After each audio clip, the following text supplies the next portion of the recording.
DK Shivakumar CM ಆಗುವವರೆಗೂ ಕೂಡ ಹೋರಾಟ ನಿಶ್ಚಿತ. ಸಿಎಂ ತವರಿನಲ್ಲಿ ಡಿಸಿಎಂ ಬೆನ್ನಿಗೆ ನಿಂತಿರುವಂತಹ ಒಕ್ಕಲಿಗ ಸಂಘ ರಾಜ್ಯದಲ್ಲಿ ಅಧಿಕಾರ ಹಂಚಿಕೆಯ ಕಾಂಗ್ರೆಸ್ನಲ್ಲಿ ಕೋಲಾಹಲ ಸೃಷ್ಟಿ.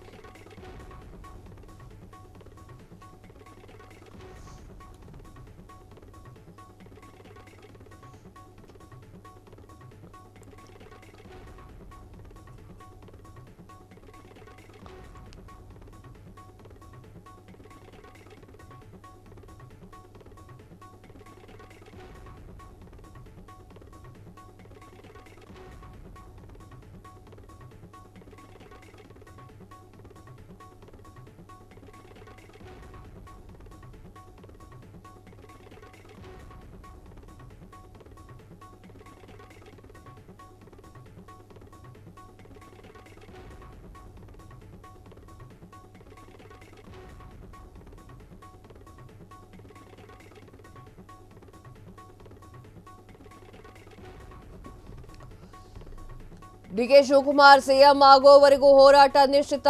ಸಿಎಂ ತವರಿನಲ್ಲಿ ಡಿಸಿಎಂ ಬೆನ್ನಿಗೆ ನಿಂತಿರುವಂತಹ ಒಕ್ಕಲಿಗ ಸಂಘ ರಾಜ್ಯದಲ್ಲಿ ಅಧಿಕಾರ ಹಂಚಿಕೆ ಕಾಂಗ್ರೆಸ್ನಲ್ಲಿ ಕೋಲಾಹಲ ಸೃಷ್ಟಿ. ಸಿಎಂ ಹಾಗೂ ಡಿಸಿಎಂ ಪರ ಬೆಂಬಲಿಗರು ಹೋರಾಟ. ಇತ್ತ ಸಮುದಾಯದ ಸ್ವಾಮೀಜಿಗಳ ಕೂಗನ್ನ ಹಾಕ್ತಾ ಇರುವಂತದ್ದು. ಇದರ ನಡುವೆ ಸಿಎಂ ಸಿದ್ದರಾಮಯ್ಯ ತವರು ಜಿಲ್ಲೆ ಮೈಸೂರಿನಲ್ಲಿ ಒಕ್ಕಲಿಗರ ಸಂಘದವರು ಡಿಕೆ ಶಿವಕುಮಾರ್ ಅವರ ಬೆನ್ನಿಗೆ ನಿಂತುಕೊಂಡಿರುವಂಥದ್ದು. ನಿನ್ನೆ ರಾತ್ರಿಯವರೆಗೂ ಕೂಡ ಸಭೆಯನ್ನು ನಡೆಸಿದಂತಹ ಒಕ್ಕಲಿಗ ಮುಖಂಡರು ಡಿಕೆ ಶಿವಕುಮಾರ್ ಅವರು ಪೆನ್ನು ಪೇಪರ್ ಸಿಗುತ್ತೆ ಅಂತ ಹೇಳಿ ಒಕ್ಕಲಿಗರು ಕಾಂಗ್ರೆಸ್ ಮತ ನೀಡಿದ್ದೇವೆ, ಡಿಕೆ ಶಿವಕುಮಾರನ್ನ ಸಿಎಂ ಮಾಡಬೇಕು ಅಂತ ಹೇಳಿ ಮುಖಂಡರು ಆಗ್ರಹಿಸಿದ್ದಾರೆ. ಡಿಕೆ ಶಿವಕುಮಾರ್ ಅವರು ಸಿಎಂ ಆಗದಿದ್ರೆ ಹೋರಾಟ ನಿಶ್ಚಿತ ಅಂತ ಹೇಳಿದ್ದಾರೆ. ಮೈಸೂರಿನಲ್ಲಿ ಒಕ್ಕಲಿಗರ ಸಂಘದ ಮುಖಂಡರು ನಿರ್ಧಾರವನ್ನು ಕೈಗೊಂಡಿದ್ದಾರೆ. ಎಸ್ ವೀಕ್ಷಕರೇ, ನಾನು ನಿಮ್ಗೆ ಆವಾಗಲೇ ಹೇಳ್ತಾ ಇದ್ದೆ, ಮೊದಲೇ ಈ ಒಂದು ಸಮಸ್ಯೆಗೆ ಪರಿಹಾರ ಅನ್ನೋದನ್ನ ಹೈಕಮಾಂಡ್ ಕೊಟ್ಟಿದ್ರೆ ಇದು ಇಲ್ಲಿವರೆಗೆ ಹೋಗಿ ಮುಟ್ತಾ ಇರಲಿಲ್ಲ. ಎಷ್ಟು ತಿಂಗಳಿಂದ ಇದಾಗ್ತಾ ಇದೆ. ಬಿಹಾರದ ಎಲೆಕ್ಷನ್ ಮುಗಿದ್ ಕೂಡ ಟಕ್ ಅಂತ ಮುಗಿಸ್ಬಿಡ್ಬೋದಿತ್ತು. ಪವರ್ ಶೇರಿಂಗ್ ವಿಚಾರ ಏನು ಎತ್ತ ಅಂತ ಹೇಳಿ ರಾಜ್ಯದ ಜನತೆಗೆ ತಿಳಿಸಿ ಮುಗಿಸಬಹುದಿತ್ತು. ಅದು ಯಾವುದೂ ಮಾಡಿಲ್ಲ ಅಂತಂದ್ರೆ ಈಗ ನೋಡಿ, ಒಕ್ಕಲಿಗರ ಸಂಘ ಜೊತೆ ಆಗ್ತಾ ಇದೆ ಡಿಕೆ ಶಿವಕುಮಾರ್ ಅವರಿಗೆ. ಶಿವಕುಮಾರ್ ಅವರಿಗೂ ಕೊಟ್ಟರು ಪ್ರಾಬ್ಲಮ್ಮು, ಕೊಡದೆ ಹೋದ್ರೂ ಪ್ರಾಬ್ಲಮ್ಮು. ಕೊಟ್ರೆ ಏನಾಗುತ್ತೆ, ದಲಿತರು ಅಹಿಂದ ವರ್ಗದವರು ಹೇಳ್ತಾರೆ, ಅವ್ರಿಗೆ ಕೊಡದೆ ಹೋದ್ರೆ ಒಕ್ಕಲಿಗರ ಸಂಘದವರು ಹೇಳ್ತಾರೆ. ಇದು ಬೇಕಾ ಇದು ಹೈಕಮಾಂಡ್ಗೆ? ಯಾವ ರೀತಿ ಪರಿಸ್ಥಿತಿಯನ್ನ ತಂದು ಹುಡ್ಕೊಂಡಿದ್ದೀರಾ ನೀವೇ ನೋಡಿ. ನಿನ್ನೆ ರಾತ್ರಿವರೆಗೂ ಕೂಡ ಒಕ್ಕಲಿಗ ಸಂಘದವರು ಮೀಟಿಂಗ್ಗಳನ್ನ ಮಾಡ್ತಾ ಇದ್ದಾರಂತೆ. ಡಿಕೆ ಶಿವಕುಮಾರ್ ಅವರಿಗೆ ಅಧಿಕಾರ ಕೊಡ್ತಾರೆ ಅನ್ನುವಂತಹ ಕಾರಣಕ್ಕಾಗಿ ನಾವು ಓಟನ್ನ ಹಾಕಿದ್ವಿ ಅನ್ನುವಂಥದ್ದನ್ನ ಅವ್ರು ಹೇಳ್ತಾ ಇದ್ದಾರೆ. ಈಗ ಯೋಚನೆ ಮಾಡಬೇಕಾಗಿರುವಂತಹ ವಿಚಾರ ಏನು ಅಂತಂದ್ರೆ, ಹೈಕಮಾಂಡ್ ಏನಾದರೂ ಮನಸ್ಸು ಮಾಡಿದ್ರೆ ಇಷ್ಟೊತ್ತಿಗೆ ಒಳಗಡೆನೆ ಪ್ರಾಬ್ಲಮ್ ಅನ್ನ ಸಾಲ್ವ್ ಮಾಡ್ತಿತ್ತು. ಈಗಲೂ ಕೂಡ ಕಾಲ ಮಿಂಚಿಲ್ಲ. ಈಗಲೂ ಕೂಡ ಹೈಕಮಾಂಡ್ ಎಂಟ್ರಿಯನ್ನ ಕೊಟ್ಟು ಏನು ಎತ್ತ ಅನ್ನೋದನ್ನ ಬಗೆಹರಿಸ್ಕೊಂಡು ಹೋಗ್ಬೇಕು. ಈಗ ಎರಡೂವರೆ ವರ್ಷ ಏನು ಅನುಪಾತ ತೋರಿಸ್ತಾ ಇದ್ದೀರಲ್ಲ, ಇದು ಆಗಿದೆಯೋ ಇಲ್ವೋ ಅನ್ನೋದನ್ನ ಹೇಳ್ಬೇಕು ನೀವು. ಇಲ್ಲ ಅಂತಂದ್ರೆ ಏನಾಗುತ್ತೆ? ಇಲ್ಲ ಅಂತಂದ್ರೆ ರಾಜ್ಯದಲ್ಲಿ, ಕರ್ನಾಟಕದಲ್ಲಿ ಕಾಂಗ್ರೆಸ್ ಬೂಡ ಸಮೇತ ಇಲ್ಲದೆ ಹೋದಂಗೆ ಆಗ್ಬಿಡುತ್ತೆ.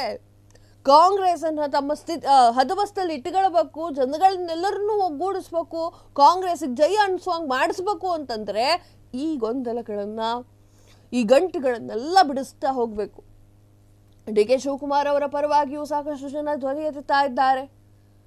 ಸಿದ್ದರಾಮಯ್ಯ ಅವರು ಸೈಲೆಂಟ್ ಆಗಿದ್ರು ಕೂಡ ಅಹಿಂದ ನಾಯಕರು ಅವ್ರ ಜೊತೆಗಿದ್ದಾರೆ ನೋಡಿ. 2028ಕ್ಕೆ ತುಂಬಾ ಜನ ಇದ್ದಾರೆ. 2028ರ ಚುನಾವಣೆಯಲ್ಲಿ ಏನಾದರೂ ಕಾಂಗ್ರೆಸ್ ಗೆತ್ತು ಅಂತಂದ್ರೆ ಮುಖ್ಯಮಂತ್ರಿ ಆಕಾಂಕ್ಷಿಗಳು ತುಂಬಾ ಜನ ಇದ್ದಾರೆ. ಜಾರಕಿಹೊಳಿ ಅವರೇ ಅವತ್ತು ಬಾಯ್ಬಿಟ್ಟು ಹೇಳಿದ್ರು, ನಾನು ಕೂಡ 2028ಕ್ಕೆ ಮುಖ್ಯಮಂತ್ರಿಯ ಒಂದು ಆಕಾಂಕ್ಷಿ ಅಂತ ಹೇಳಿ.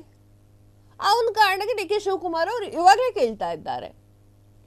ಮಾತಾಡಿದ್ದೇನೋ ಪವರ್ ಶೇರಿಂಗ್ ಆಗಿತ್ತೋ ಏನೋ ಇಲ್ವೋ ಅದ್ರ ಬಗ್ಗೆ ಮಾತಾಡೋಣ ಬನ್ನಿ ಅಂತ ಹೇಳಿ ಕರೀತಾ ಇದ್ದಾರೆ. ಈಗ ಅವ್ರ ತಪ್ಪು ಇವ್ರ ತಪ್ಪು ಅಂತ ಹೇಳೋ ಒಂದು ಸ್ಟೇಜಲ್ಲಿ ನಾನು ಇಲ್ವಲ್ಲ. ಅಲ್ಲಿ ಏನಾಗ್ತಾ ಇದೆ ಕಾಂಗ್ರೆಸ್ನಲ್ಲಿ ಅನ್ನೋದನ್ನ ಹೈಕಮಾಂಡ್ ಬಂದು ಸರಿ ಮಾಡಬೇಕು. ಹೈಕಮಾಂಡೇ ಬರ್ತಾ ಇಲ್ಲ. ಕೆಲವೊಂದಿಷ್ಟು ಸ್ವಾಮೀಜಿಗಳು ಕೂಡ ಡಿಕೆ ಶಿವಕುಮಾರ್ ಅವರಿಗೆ ಅಧಿಕಾರ ಕೊಡಿ ಅಂತ ಹೇಳ್ತಾ ಇದ್ದಾರೆ. ಸ್ವಾಮೀಜಿಗಳು ನೋಡಿ, ಏನು ಗುರೂಜಿ, ಸ್ವಾಮೀಜಿ, ಮಠ, ಮಂದಿರಗಳು ಅದೆಲ್ಲ ಏನು ಅಂತಂದ್ರೆ ಧರ್ಮದ ವಿಚಾರಗಳನ್ನ ಬಿತ್ತರಿಸುವ ಕೆಲಸ ಮಾಡಬೇಕು. ಪ್ರಪಂಚ ಅಥವಾ ದೇಶ ಏನಾದ್ರು ದಾರಿ ತಪ್ಪಿತು ಅಂತಂದ್ರೆ ಅದ್ರ ಬಗ್ಗೆ ಕಾಳಜಿಯನ್ನ ವಹಿಸಬೇಕು. ರಾಜಕೀಯ ಬೇಡವೇ ಬೇಡ. ತುಂಬಾ ಸ್ವಾಮೀಜಿಗಳಿಗೆ ಹೇಳೋದಿದೆ ನಾನು, ರಾಜಕೀಯ ಏಂತಕ್ಕೆ ನಿಮ್ಗೆ? ವೈ ರಾಜಕೀಯ ಏನಕ್ಕೆ? ಗುರು ಅಂದ್ರೆ ಏನು? ಸ್ವಾಮೀಜಿ ಅಂದ್ರೆ ಏನು? ಸಮಾಜ ಕೆಟ್ಟ ದಾರಿಗೆ ಹೋಯ್ತು ಅಂದ್ರೆ ಒಳ್ಳೆ ದಾರಿಗೆ ತರುವಂತಹ ಕೆಲಸದಲ್ಲಿ ಸ್ವಾಮೀಜಿಗಳು ಇರ್ತಾರೆ. ರಾಜಕೀಯ ಯಾಕ್ರಿ ನಿಮ್ಗೆ? ಕ್ಷಣ ಕ್ಷಣದ ಸುದ್ದಿಗಳಿಗಾಗಿ ಫ್ರೀಡಂ ಟಿವಿ ಸಬ್ಸ್ಕ್ರೈಬ್ ಮಾಡಿ, ಲೈಕ್ ಮಾಡಿ ಹಾಗೂ ಫಾಲೋ ಮಾಡಿ. ಹೊಸ ಸುದ್ದಿಗಳ ನೋಟಿಫಿಕೇಶನ್ಗಾಗಿ ಬೆಲ್ ಐಕಾನ್ ಮೇಲೆ ಕ್ಲಿಕ್ ಮಾಡಿ.